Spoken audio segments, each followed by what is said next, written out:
Listen carefully, we don't have much time. The Flux is coming.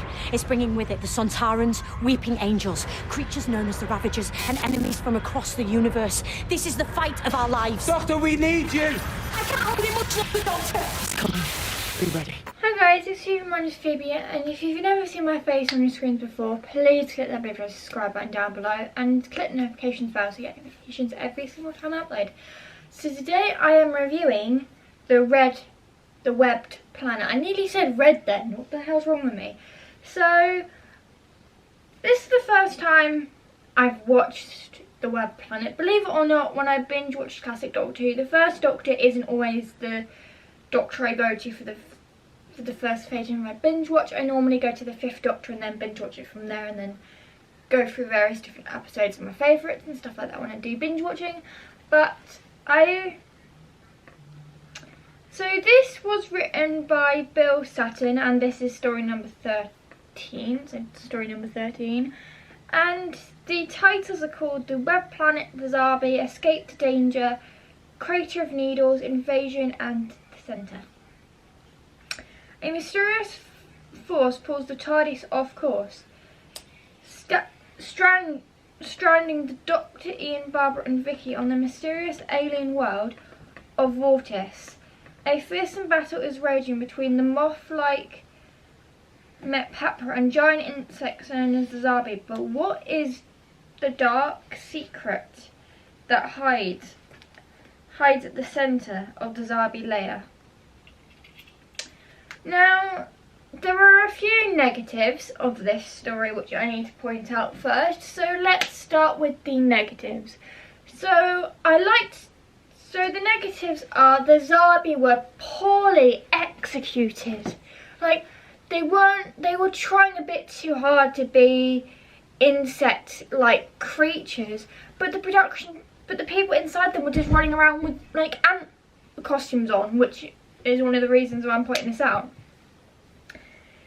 And they were just really badly executed, and when they were standing next to each other you could hear them clinking next to each other. So, you know, they didn't sound like proper insects. I understand that the BBC's budget at the time was a bit iffy, but still they could have at least tried to make it a little bit more easier to do.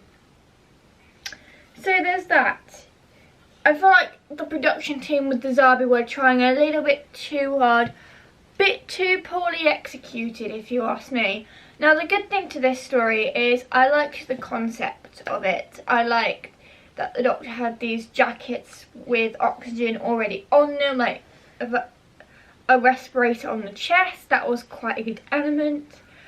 I liked the vortex. I liked the kind of the bee-like creatures, like the wasp-like creatures. I thought that was fantastically well done and very well executed. I like how they split up the Doctor and companions again. I've always said that makes excellent storytelling, which it does because you get better character development. And I've got some more notes on my phone about the Webbed Planet. I liked also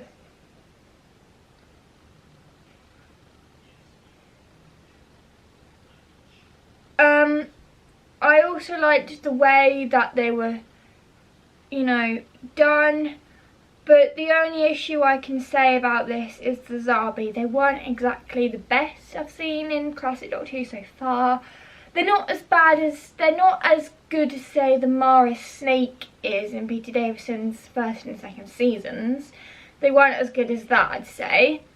But it was definitely strange because they had feet. You could definitely tell there was an operator inside them, and to make matters worse there was a corridor scene that obviously two Zarbi had to go down, and you can just see it that one of the Zarbi knocked the camera, which is meant to be a blooper, I think, that turned out to be in the final cut. You can see a Zarbi hitting the camera, so clearly obviously the person inside it couldn't really see, so it must have been hard to move around. Apart from that, this story, I loved it. I loved all 6 parts of it. Very engaging, very good story. I love Barbara's not being able to control her own arm. And this is Vicky's second story, which I think going on to like a webbed planet like that is really cool. The set was fantastically done, I think. The set was fantastic. The thing about the ending, I have to say, is the ending is okay actually, because it's not the traditional TARDIS ending. But like I mentioned on Tuesday, about the whole, about obviously the Romans.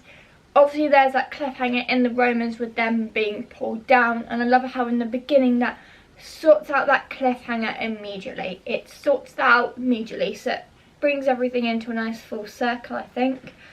I love how Vicky hears this like vibrating noise, and obviously Barbara looks after her and stuff, so I feel like Vicky's like a substitute for Susan in so many ways. So that was quite nice to see. I loved how Ian and the Doctor went off exploring and Barbara stayed in the TARDIS with Vicky. That's also a very nice element to the story there. I loved how it was like a almost like ice planet. It looked very crystallized on the sets. Like the sets looked very extraordinary crystallized. There weren't too many TARDIS scenes, which I think balances it out, because a lot of the classic era was a lot of TARDIS scenes in the TARDIS before venturing out. But I loved how it was all based on one place. I love how Vicky accidentally took the TARDIS off, meaning the Doctor was forced to stay there because he didn't have a ship. I like that, stopping the Doctor from getting into the ship and stopping him from getting into the one way out of all time. So I love that element to it, you know, the element of the Doctor being stranded there. He has to help, he has to sort this out. He hasn't got a ship just to escape. The ship wasn't actually disappeared. Obviously the planet pulled the TARDIS back down. So that was quite cool. The only thing I have to say is I'm not massive keen on those Zarbi guns, that little creature that was walking along, because it looked very it had like these leg things that were dangling down, but it didn't even look like real legs. They just looked like felt legs that the production team, that the team had just made. So it didn't look realistic. The Zarbi and that didn't really look realistic enough. The moth-like creatures looked very realistic, very well done. Props up to the props department and makeup department for making those look incredibly fantastic.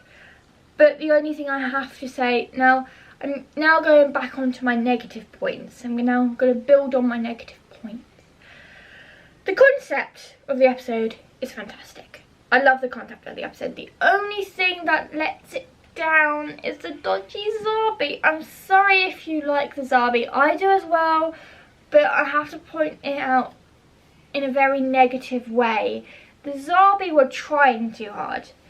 Doctor Who at that point was trying too hard to make these look realistic, like realistic insects.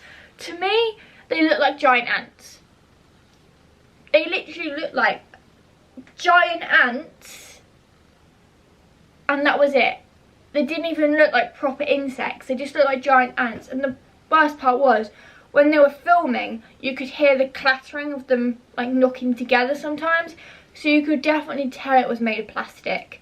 Now with Doctor Who's budget, obviously you can't tell whether it's real or not, so it's like whether it's fake or not, so you think it's all real, which is absolutely fine, which is exactly what you want. But with these, it was pretty obvious, you could tell that they were fake. Like, it wasn't like Doctor Who was trying too hard, they deliberately wanted to show you that these were fake.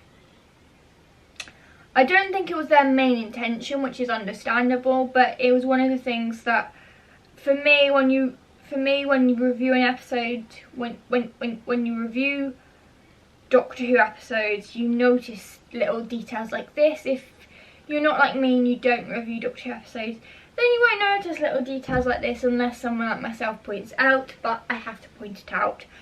But yeah, so I also noticed there was a little imperfection in some of the other creatures as well, which I can overlook because the Zarbi take off most of that focus from the imperfection of the other characters into them as well.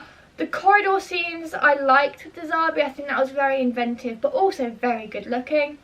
I mean, even though Zarbi knocked into the camera, one of the people playing the Zarbi knocked into the camera, I'm going to overlook that. I understand they're bulky, they were quite bulky, but they only had the operators running around in giant ant seats, for goodness sake. So yeah, out now, time for ratings. I don't think this is going to rate very highly. Now, based on my viewing alone and the points I've just made for this video, I would say I'd have to give the serial a 8 out of 10. I'm knocking a couple of points off because of the Zarbi. If the Zarbi were a bit more realistic looking, then this would be higher on the score count. But 8 out of 10 is not bad. If you look back at some of my other reviews lately, you'll see that my main ratings are either a 9 out of 10, 10 out of 10 or an 8 out of 10. So it's not actually too bad. But yeah, so that's what I would give it, and I'd probably give it a C ranking on the series 2, on the classic series 2 tier list if I have to, if I would have to. So not the best story I've ever heard. I think the Zarbi let it down with the cheap budget, but you know, fine story as it goes. Hope you enjoyed this video. Please give it a thumbs up if you did, and I'll see you guys. Oh, I've got a Halloween special Doctor Who episode, Doctor Who video airing this Halloween.